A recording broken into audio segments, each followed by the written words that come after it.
बिस्मिल्लाहिर्रहमानिर्रहीम। जो हमारा chapter agriculture in Pakistan that is continue, और हमने अपने प्रीवियस लेक्चर में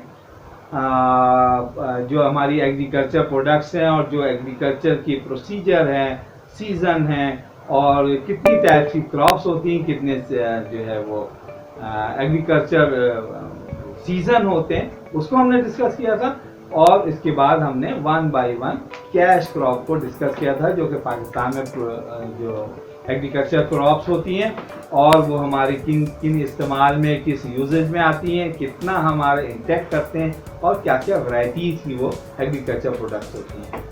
आज हम अपने लेक्चर में कैश क्रॉप को डिस्कस करेंगे। जैसे हमने अपने फर्स्ट लेक्चर में क्या बताया था कि एक तो फूड क्रॉप्स होती है जो हम अपने एज ए फूड के तौर पे यूज करते हैं, और कैश क्रॉप कैसी क्रॉप्स होती हैं।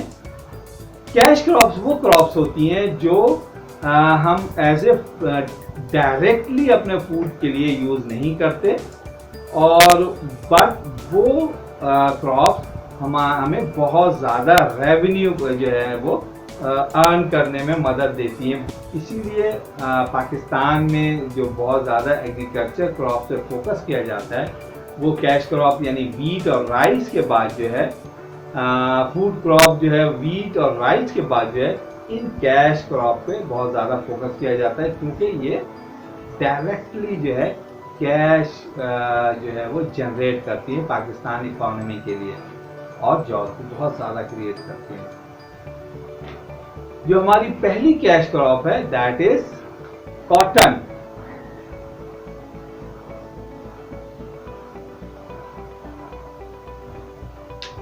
कॉटन जो है बेसिकली एक पाकिस्तान की जो है वो एक बहुत बड़ी एग्रीकल्चर प्रोडक्ट है, और इससे ऑलमोस्ट फ्रॉम ग्रोइंग यानी अब हम फार्म से लेके यानी एग्रीकल्चर फील्ड से अब जब एक्सपोर्ट तक आते हैं तो ऑलमोस्ट 40 मिलियन पीपल इस स्पेशली इस खास एक जो एग्रीकल्चर प्रोडक्ट है उसमें इंगेज होते हैं।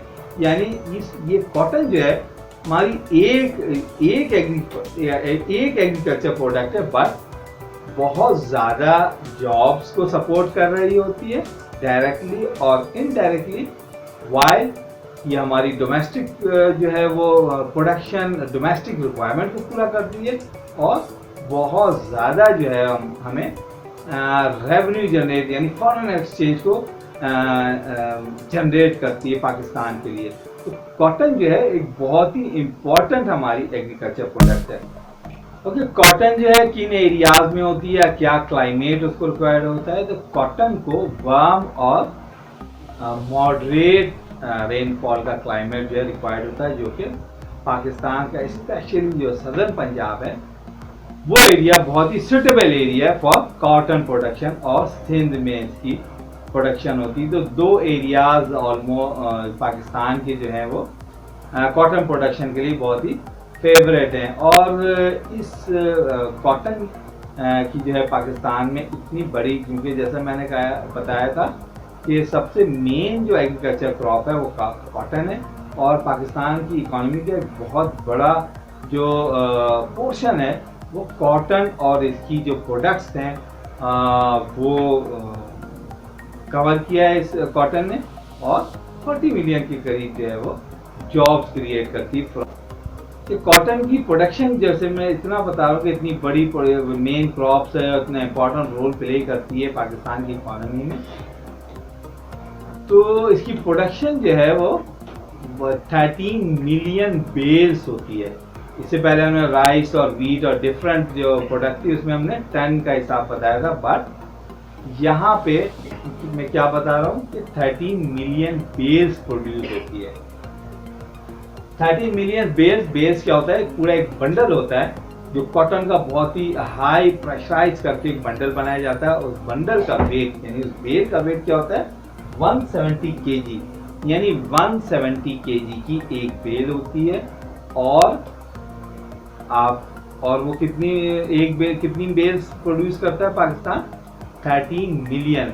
यानी अगर 13 मिलियन को हम 170 से मल्टीप्लाई कर दें तो टोटल वेट आ जाएगा कॉटन का कि पाकिस्तान कितना प्रोड्यूस करता है।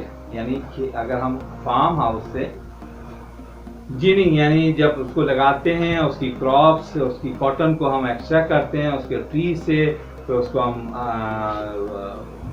वॉश आउट करते हैं, क्लीन करते हैं, उसकी सीड्स आउट होती हैं, क्योंकि हमने सीड्स क्रॉप में कॉटन सीड्स जिसको बनौला कहा था वो अलग की जाती हैं। फिर कॉटन को हम जो है वो फैक्ट्रीज में आती है जहाँ यार्न बनाया जाता है, और उसके बाद फैब्रिक, और फिर प्रिंटिंग, फिर गारमेंट, फिर एक्सपोर्ट, और फिर एक बहुत बड़ी इसकी जो है वो चेन है कॉटन की जो जिसमें ये यूज़ होता है।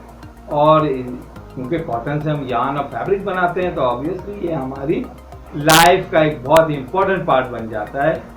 और कॉटन और गारमेंट, यानी गारमेंट की हमारी जो बहुत बड़ी एक टेक्सटाइल इंडस्ट्री है वो इस पर पूरा डिपेंड कर रही होती है, जो कि बहुत ही वास्ट लेवल पे बहुत ही varieties of fabric, yarn, printing and so on. और उसके बाद जब ये प्रोसेस खत्म होता है उस फैब्रिक का, तो उसके बाद उसका क्या शुरू होता है, गारमेंट बनाने का। इसलिए एक अगर हम कॉटन फॉर्म में उसको जो एक्सपोर्ट करें, कॉटन को रॉ फॉर्म में एक्सपोर्ट करें, जो कि उस फॉर्म में भी करते हैं, बहुत सारी कंपनी मुल्कों की रिक्वायरमेंट होती है जिसको एक्सपोर्ट कर देते हैं, बट गवर्नमेंट ऑफ पाकिस्तान की कोशिश होती है कि उस कॉटन को फिनिश्ड प्रोडक्ट बना के जो है एक्सपोर्ट किया जाए।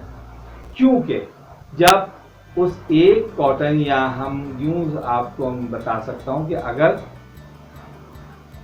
1 kg कॉटन की जो प्राइस है वो 200 रुपीज़ है, लेकिन जब उसी 1 kg से हम यार्न बनता है, फिर फैब्रिक बनता है, फिर प्रिंट होता है, फिर उससे गारमेंट बनता है, तो वो ही 200 रुपीज़ जो है वो 1500 या 2000 रुपीज़ में कन्वर्ट हो जाते हैं। तो इस वही 200 की चीज़ जो कुछ प्रोसेस या कुछ उस पर एक्सपेंस लगाने के बाद 2000 रुपीज़ में कन्वर्ट हो जाती है। तो इसीलिए तमाम गवर्नमेंट और पाकिस्तान गवर्नमेंट की भी एक ज़्यादा कोशिश होती है कि उस रॉ फॉर्म यानी कॉटन को एक्सपोर्ट ना होने दिया जाए, उससे जो है वो फैब्रिक और फिर गारमेंट एक्सपोर्ट किया जाए, जिससे बहुत ज़्यादा पाकिस्तान की जो फॉरेन एक्सचेंज जो है वो अर्न हो।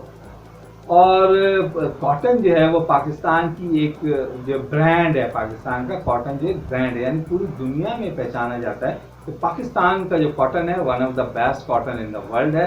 और अगर वो प्रोडक्ट पे मेड इन पाकिस्तान हो तो वो माना जाता है कि this is the right product. अगर किसी भी कॉटन प्रोडक्ट या किसी भी गारमेंट के पर मेड इन श्रीलंका लिखा हो या मेड इन जो है वो वियतनाम लिखा हो, या कोई ऐसा कंट्री जहाँ कॉटन नहीं होता है, मीन्स कि वो प्रोडक्ट फेक है। बट अगर किसी कॉटन की प्रोडक्ट पर मेड इन पाकिस्तान लिखा हो तो वो जेन्युइन प्रोडक्ट होती है। पूरी दुनिया, वेस्ट और अमेरिका उस बात को समझते हैं कि अगर किसी भी गारमेंट या किसी भी कॉटन की प्रोडक्ट पे मेड इन पाकिस्तान लिखा हो तो that is a genuine product. ये पाकिस्तान का, इसीलिए कॉटन जो है वो पाकिस्तान का ब्रांड है और बहुत ही इंपॉर्टेंट प्रोडक्ट है, बहुत ज़्यादा रेवेन्यू देती है, बहुत ज़्यादा जॉब्स देती है पाकिस्तान को।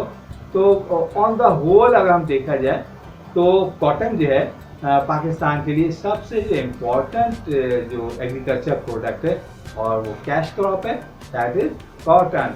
तो आज के चैप्टर में हमने कॉटन को डिस्कस किया और इससे अब मैं रिलेटेड एक वीडियो दिखाऊंगा जिसमें पूरी कॉटन की फ्रॉम जिनिंग टू एक्सपोर्ट और उसकी यार्न और फैब्रिक और उसकी प्रिंटिंग भी सारी कुछ उसमें दिखाएंगे, जिसमें आपका कंसेप्ट को बहुत ज़्यादा क्लियर होगा कि कॉटन जो है किस तरह से हमारे यूज़ में आती है और हमारे लिए कितनी इम्पोर्टेंट है।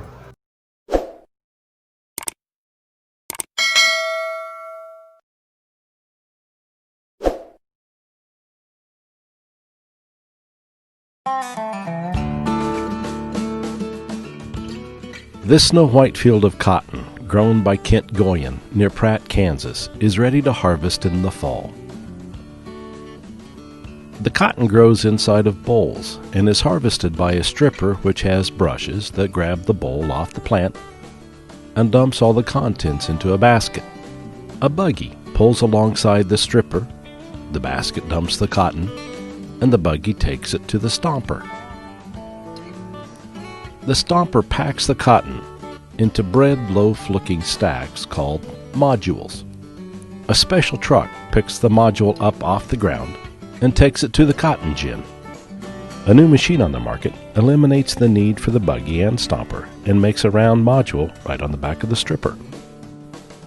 Dr. Rex Friesen of the Plains Cotton Cooperative Association demonstrates how the gin patented by Eli Whitney works. A set of saw blades first separate the cotton from the seeds. The seeds fall down, and brushes pull the cotton away from the blades. When the cotton is run through the gin near Winfield, 4 products will emerge: high-grade lint, which is used for textiles; cotton seeds, which are either crushed to extract the oil or hauled to farms for dairy cows to eat; motes, which the cotton gin can't quite get all the cotton clean; and trash, which is actually used for compost. Nothing is wasted. The module enters the gin, where it's broken up, then sent through a system of dryers to remove much of the moisture. The cotton then drops through the saw blades, where the seeds fall to a trough below the floor. The seeds are conveyed through a pipe to a separate building where they fall into a pile. Most cotton seeds in Kansas are loaded into trucks and taken to farms to feed dairy cows. Back inside the gin, the cotton is taken through another cleaning system where the finer lint is removed and packed into bales, which weigh about 500 pounds. Samples are taken from each bale and graded for quality.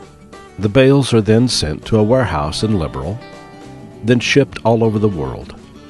The farmer is paid on the quality of the lint.